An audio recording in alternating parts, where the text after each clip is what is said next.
तुम लोग यहीं रुको।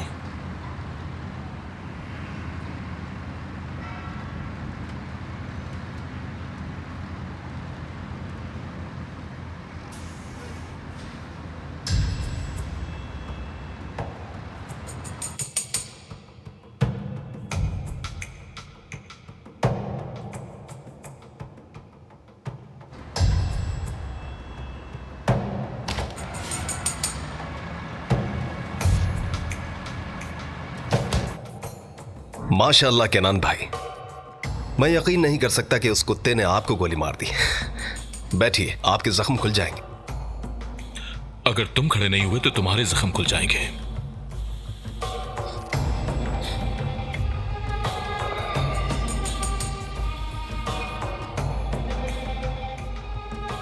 ये रहा तुम्हारा कर्जा जो उस बच्चे पर था। अब बाकी काम मेरा है।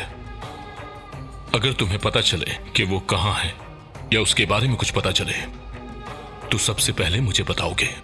याद रखना, उस बच्ची को कोई नुकसान ना पहुंचे। इतनी सी बात। एक सूखा सा लड़का सबके सामने एक जज के बेटे को गोली मार देता है। हर शख्स इस बारे में सुन, देख और बात कर रहा है, और आप उसकी हिफाजत करेंगे, है ना? मेरे बाबा को कहानियां बहुत पसंद थी। मुझे भी वो अक्सर कहानियां सुनाया करते थे। तुम्हारी बातें सुनकर मुझे एक कहानी याद आ रही है। लंबी कहानी है ये? नहीं, छोटी सी है। कहते हैं कि शेर को जंगल का बादशाह एक वजह से कहा जाता है।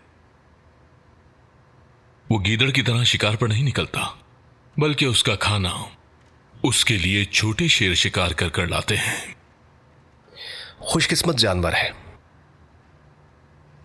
पर कभी कभार इसके बरक्स भी हो जाता है।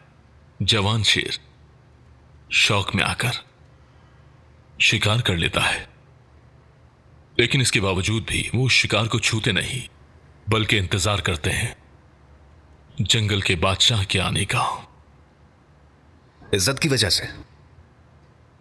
नहीं, ऐसा नहीं है। हाँ, फिर वो उसका इम्तिहान ले रहे होंगे। वो उसे कमजोर और अकेला करने के लिए अपने पास बुला रहा है। तो भाई, मेरे हिसाब से उस बूढ़े शेर को आते ही समझ जाना चाहिए कि उसका वक्त पूरा हो चुका है। क्या वो अपना हिस्सा लेकर एक तरफ नहीं हो जाएगा? वो शेर वहां खाने का हिस्सा लेने के लिए नहीं जाता है। दरअसल वो उन बदतमीजों को सबक सिखाने और उनके टुकड़े करने चाहता है।